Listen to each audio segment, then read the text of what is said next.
Halo, jumpa lagi bersama Cikgu Ginting dalam belajar fisika bareng Cikgu mudah, menyenangkan, dan pastinya mengasihkan. Adik-adik kelas 12 kita lanjutkan materi untuk bab selanjutnya. Bab yang pertama kemarin sudah Cikgu jelaskan untuk tips dan trik dalam hukum Kirchhoff. Sekarang yang bagian bab yang kedua adalah tentang listrik statis adik-adik. Nah, listrik statis bagian yang pertama yang akan dipelajari adalah tentang gaya kolom. Ya kan? Nah, sebenarnya gaya kolom ini sudah adik-adik pelajari waktu kelas 9 SMP atau kelas 3 SMP waktu itu. Ya kan? Nah, biasanya rumusnya yang selalu kalian ingat sama guru kalian adalah kakiku robek-robek. Ya kan? Kalau kalian ingat pasti guru kalian akan membuat cara gampang mengingat rumusnya adalah bahwa F akan sama dengan kakiku robek-robek. Atau bisa kita buat seperti ini. F K Q1 kali Q2 per R kuadrat. Bisa ya adik-adik ya? Nah, F di sini kan sebagai gaya. Sudah, gaya selalu satuannya adalah Newton. F di sini berarti sebagai si gaya kolom. Bisa ya? K ini adalah tetapan dielektrik dalam ruang hampa. Besarnya adalah 1/4 pi epsilon 0. Atau bisa kita buat langsung aja. Besar K-nya itu adalah 9 kali 10 pangkat 9. Dalam satuan Newton meter kuadrat per kolom kuadrat. Bisa ya adik-adik ya. Ini cara gampangnya adalah 9 kali 10 pangkat 9. Waktu SMP juga kalian sudah pelajari ini. Q adalah sebagai si muatannya. Sudah? R adalah sebagai jarak. Nah, berbicara masalah muatan, kalian harus tahu dulu ada beberapa jenis muatan. Ada dua, yaitu muatan positif sama muatan negatif. Kalau muatan positif dikatakan sebagai muatan positif adalah ketika muatan tersebut kelebihan protonnya ataupun kekurangan elektronnya. Sedangkan suatu muatan dikatakan sebagai muatan negatif berarti dia kelebihan elektron ataupun kekurangan protonnya. Udah tahu kalian jenis muatannya, baru kalian harus tahu apa interaksi antar muatannya. Jadi interaksi itu hanya ada dua adik-adik. Yang pertama adalah tarik. Sudah, yang satu lagi adalah tolak. Kalau tarik artinya berarti dua muatannya berbeda jenis. Anggapannya sama kalau misalnya kalau dalam diri kita atau dalam manusia antara perempuan sama laki-laki bisa terjadi ada suatu rasa. Bisa ya, kalau laki-laki sama perempuan, kalau yang normalnya. Laki-laki sama perempuan bisa ada rasa, berarti akan ada tarik, ada chemistry-nya. Nah, tapi kalau misalnya tolak, berarti artinya antar dua muatannya itu sejenis.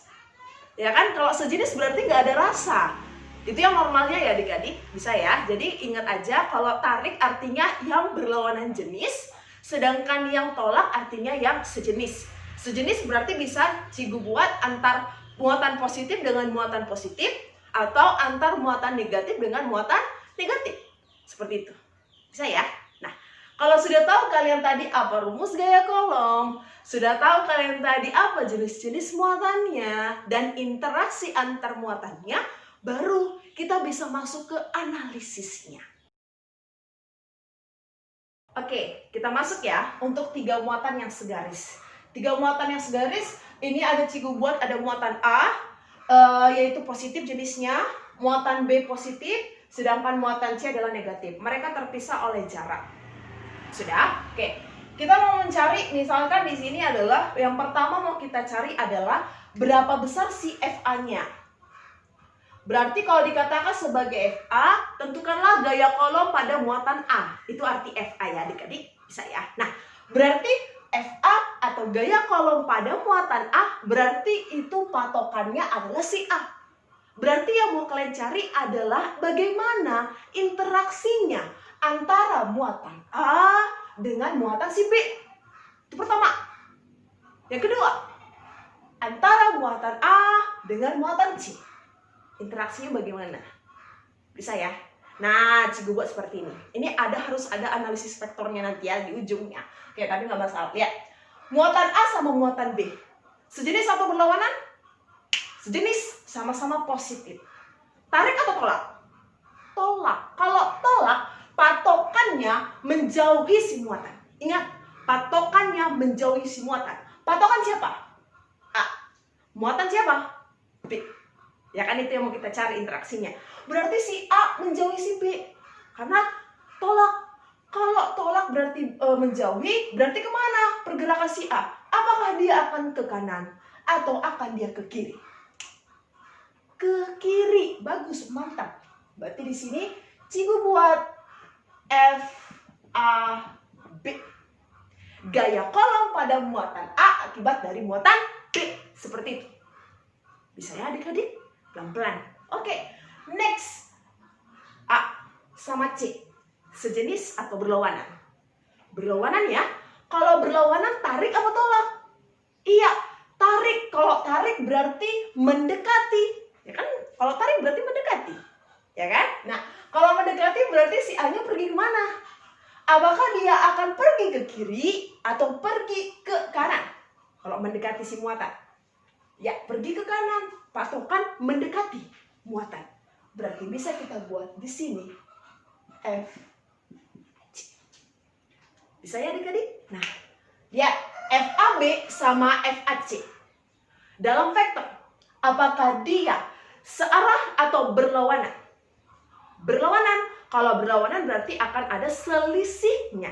Maka yang kanan kurang yang kiri. Siapa yang di kanan? FAC. Berarti bisa Cikgu buat seperti ini. FAC dikurang dengan FAB. Bisa ya adik-adik? Nah, nanti perhitungannya kita buat nanti contoh soalnya ya. Yang penting analisisnya dulu. Bisa ya? Oke, next. Ini sudah FA. Kita masuk ke FB ya Cikgu. Boleh.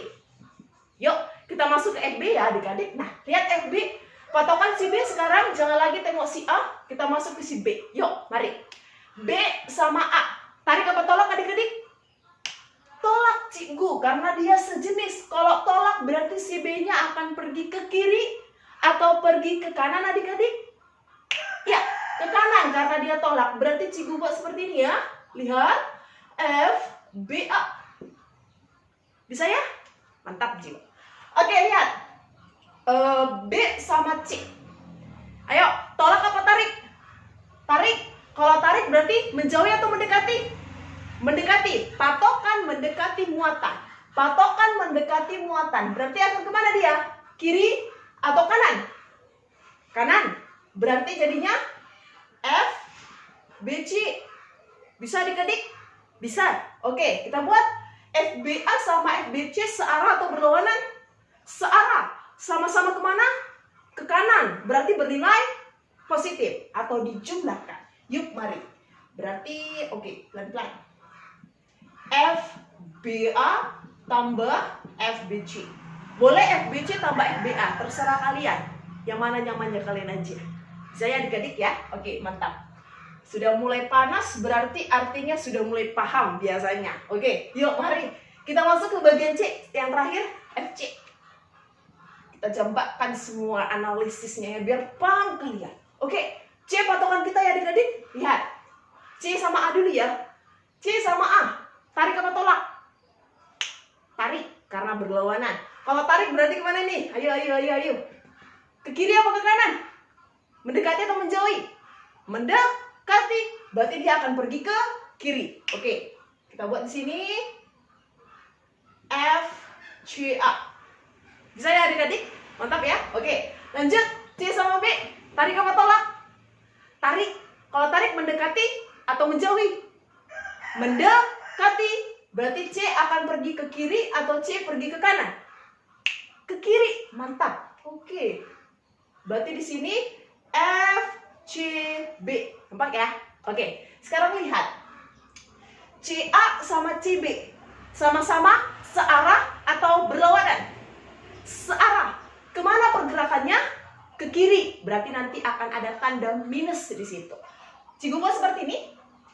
Minus FCA minus FCB.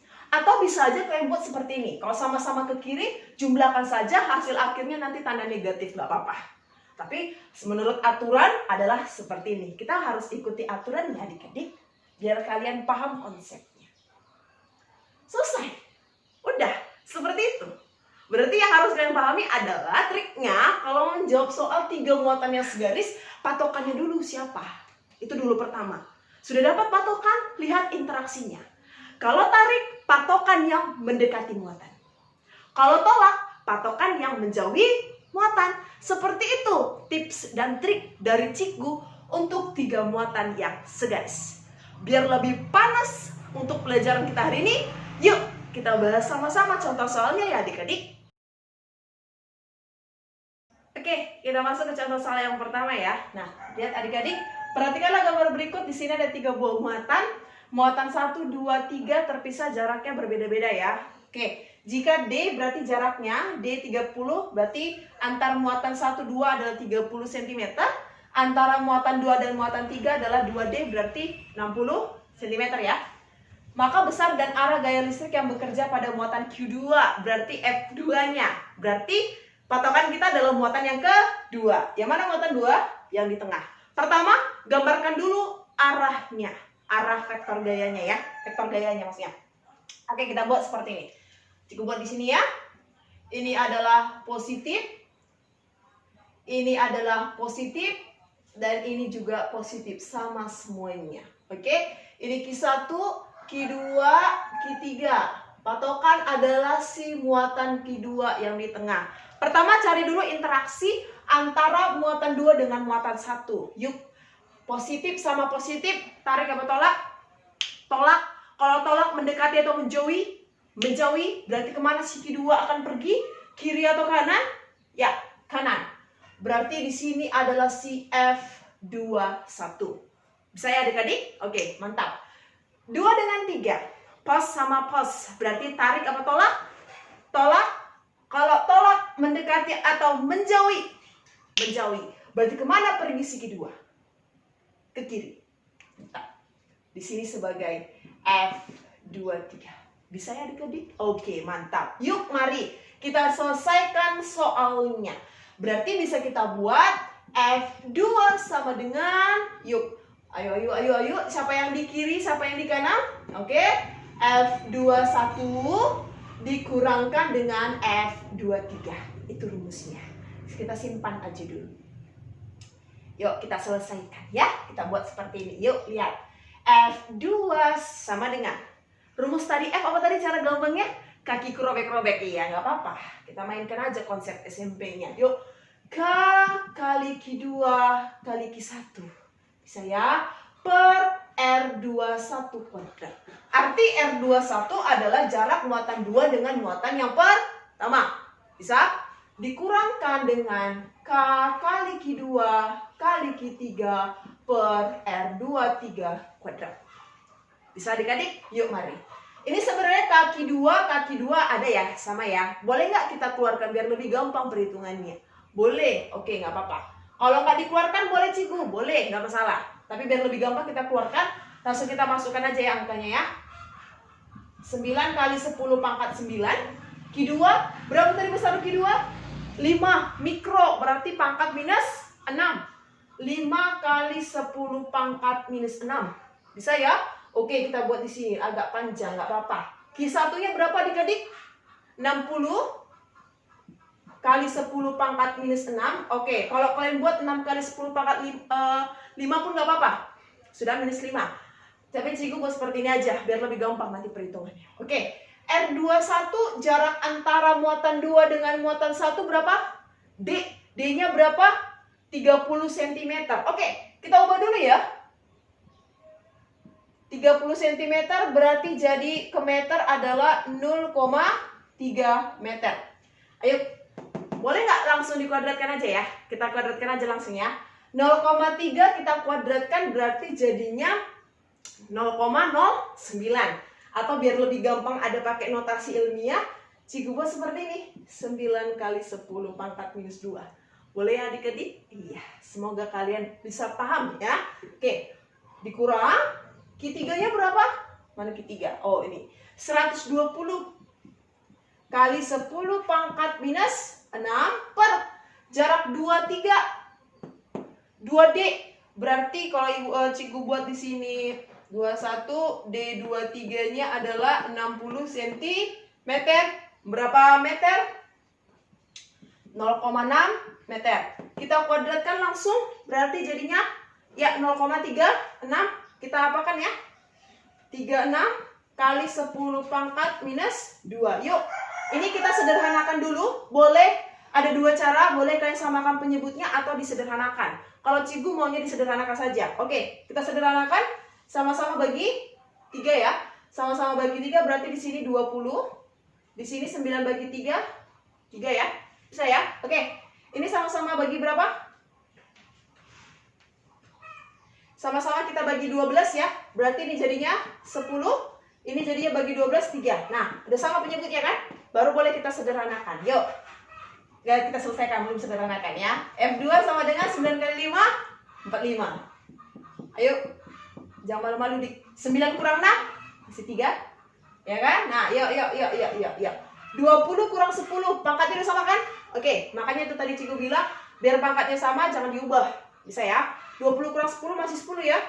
Kali 10 pangkat minus 6 per 3 kali 10 pangkat minus 2. Bisa? Oke, ada yang bisa kita headshot kan? Ya, biar lebih enak dipandang. Headshot. Oke, mantap. 45 bagi 3, berapa sekarang? 5? 15 masih Cikgu. Oke, selesaikan secara tidak. Ayo, kita selesaikan secara ikhlas. Yuk, 15 berarti jadinya 150. Ayo, pangkatnya jadi berapa ini adik-adik? 3 kurang 6. Minus 3. Minus 3 kurang minus 2. Minus 1. Newton. Ini kan bisa dicantikkan kan? Yuk, mari. Berarti F2 akan sama dengan 15 Newton. Sudah dapat? Belum. Apalagi yang kurang Cikgu? Lihat. Besar dan arahnya. Kalau ditanya arah berarti lihat hasil akhirnya. Hasil akhirnya menunjukkan positif. Kalau positif berarti ke kanan. Berarti nanti arah gayanya akan ke kanan. Kalau arah gayanya ke kanan berarti menuju muatan siapa yang di sebelah kanannya si Q2 adik-adik? Iya, menuju Q3. Selesai. Karena nanti biasanya ini option ya, ada pilihan gandanya. 15 Newton menuju Q2. 15 Newton menuju Q1 atau 15 Newton menuju Q3. Maka nanti mencari arahnya adik-adik, lihat dia apakah positif atau negatif. Kalau positif berarti lihat muatan yang di sebelah kanannya. Kalau nanti negatif berarti lihat muatan di sebelah kirinya. Seperti itu untuk contoh soal yang pertama, menentukan besar dan arah gaya kolom. Kita lanjut ke contoh soal selanjutnya. Oke adik-adik, kita lanjut ya ke contoh soalnya. Nah, ini biasanya contoh soal yang sering keluar selain yang tadi. Kita mau menentukan di mana harus diletakkan suatu muatan agar muatan tersebut gaya kolomnya bernilai 0. Kita lihat dulu kasus yang ini ya. Ini ada muatan A, muatan B. Besar muatan A minus 9Q, besar muatan B adalah minus 4Q. Jadi ada muatan positif Q kita anggap sebagai muatan C. Sudah? Kita nggak tahu itu mau diletakkan di mana. Bisa diletakkan di antara, bisa diletakkan di dekat A atau bisa diletakkan di dekat B. Sudah? Maka di mana harus diletakkan supaya gaya kolom yang dialami muatan Q adalah sebesar 0. Sebenarnya kata kuncinya di sini adalah gaya kolom tersebut nilainya 0. Oke? Sekarang secara logika, kalau misalnya muatan tersebut bernilai 0, atau bisa Cikgu buat seperti ini. FC-nya akan sama dengan 0. Tadi kan kita anggap positif Q adalah muatan C. Sudah? Supaya dia 0, maka arah vektornya, sudah? Supaya muatan si C-nya bernilai 0, maka arah gaya vektornya, resultan vektornya, mereka harus yang namanya berlawanan. Saya adik-adik harus berlawanan, berarti harus dikurang. Sudah? Seperti yang tadi, yang kasus yang pertama atau contoh soal yang tadi. Harus dikurang biar dia 0. Sudah? Masalahnya sekarang kita mau tahu dia di mana harus diletakkan. Triknya adalah seperti ini, cara gampangnya aja lah ya, tapi bukan cap-cap. Cara gampangnya adalah, kasusnya lihat si antar dua muatan dulu ini. Yang pertama kali sudah dibuat di soal. Sejenis atau berlawanan. Kalau sejenis, pasti. Ini Cikgu bilang pasti loh. Oke? Kalau sejenis, pasti si muatan C-nya akan diletakkan di tengah. Sudah? Itu kalau yang sejenis. Oke, kita buat di sini ya, clue-nya atau triknya. Kalau sejenis muatannya, berarti si muatan tersebut diletakkan di tengah atau di antara. Nggak boleh di tengah. Nanti pas pula kalian bilang di tengah berarti bagi 2. Tidak, di antara. Bisa ya? Nah, tapi kalau nanti berlawanan, berarti misalkan si muatan A-nya kita buat minus, sedangkan muatan B-nya adalah positif. Sudah? Berarti nanti muatan C yang akan diletakkan adalah kita letakkan di muatan yang paling kecil. Sudah? Misalkan ya, ini misalkan. Nanti boleh kalian coba soalnya ya. Ini misalkan ini minus 6, ini positif 4. Sudah? Kan berlawanan. Berarti muatan yang paling kecil. Ingat, muatan yang paling kecil maksudnya adalah besarnya, tidak ikut dari negatif atau positifnya. Negatifnya dihilangkan. Saya. Jadi antara minus 9 sama positif 4, tetap yang kita lihat adalah besarnya yang paling kecil. Berarti yang paling kecil adalah si 4. Maka nanti akan diletakkan di sebelah sini. Di sebelah kanannya si B. Itu muatan C-nya. Tapi kalau kita rocker, ini minus 4, ini positif 9, berarti kita akan dekatkan dengan muatan paling kecil. Berarti di mana? Di sebelah kiri. Intinya kalau dia berlawanan, maka letakkanlah muatan tersebut di muatan yang paling kecil. Seperti itu triknya. Saya, tapi ini dulu kita kerjakan. Oke. Berarti ini muatan yang sejenis, berarti diletakkan di antara, berarti bisa kita buat dulu gambarnya. Ini muatan A, berarti ini muatan C, ini muatan B. Sudah? Ini minus 9 Q, ini positif Q, ini minus 4 Q. Nggak usah takut Q-nya, nanti pun bisa habis kita babat. Oke, lihat dulu patokan kita adalah C. Lihat dulu arahnya ya. Oke, C sama A, tarik. Kalau tarik berarti mendekati, maka di sini si F, C, A. Saya adik-adik. Nah, lanjut. C sama B, sama ya, tarik. Berarti F, C, B. Pas ya, seperti yang Cikgu bilang, kalau dia 0, maka resultan vektornya akan berlawanan. Sudah? Berarti bisa kita dapat bahwa FC sama dengan FCB dikurang FCA. Bisa adik-adik? Oke, mantap. CA, C-nya berapa? 0. Berarti sama dengan FCB kurang FCA. Pindahkan. Oke. FCA sama dengan FCB. Seperti itu adik-adik. Bisa ya? Ini yang paling harus diingat. Mana lah? Bila Cikgu buat ya. Di dalam dia. Dan ingat, kalau dia gayanya bernilai 0, berarti dia harus resultan vektornya berlawanan. Bisa ya adik-adik? Nah, kita tentukan dulu jaraknya ya. Nah, kita buat pemisalan. Cikgu mau buat pemisalan C ke A adalah X. Cikgu boleh nggak kalau aku buat C ke B-nya adalah X? Boleh, ini nggak ada patokan. Terserah kalian kayak mana cantiknya. Sudah? Cikgu anggap ini adalah X. Bisa ya? Nah, C ke B-nya berapa? Ayo, kira-kira. Kalau A ke B-nya 15. C ke A-nya X. Berarti C ke B-nya berapa? 15 kurang X. Yuk, mari. 15 kurang X.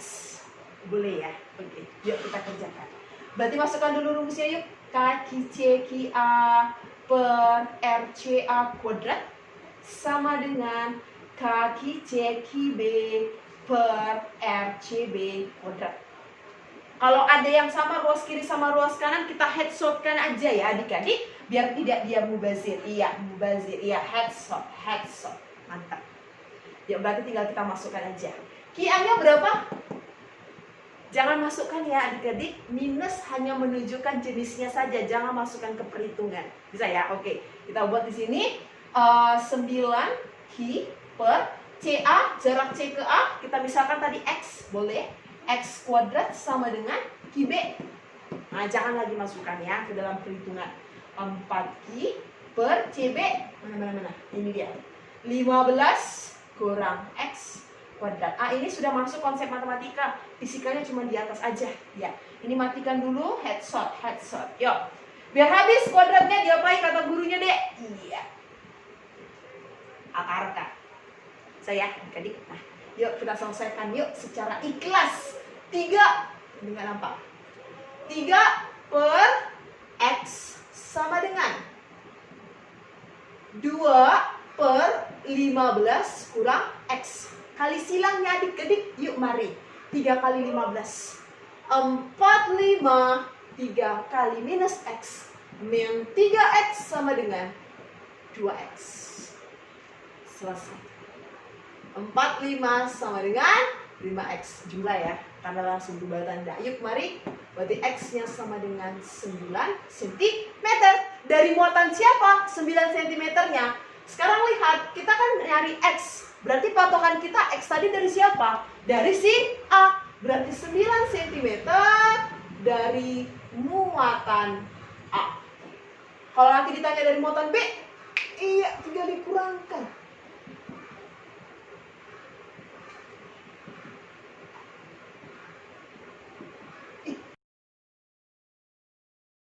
Oke adik-adik, gimana penjelasan yang tadi sudah Cigu kasih? Cigu harap kalian sudah mengerti untuk yang bagian pertama gaya kolom untuk 3 muatan yang segaris. Jadi nanti kalian sudah tahu menentukan besar dan arahnya dan menentukan letak muatan supaya muatan tersebut gaya kolomnya bernilai 0. Jangan lupa untuk tetap selalu berlatih latihan soalnya adik-adik, baik di buku kalian, di buku paket ataupun di internet ya adik-adik. Sudah?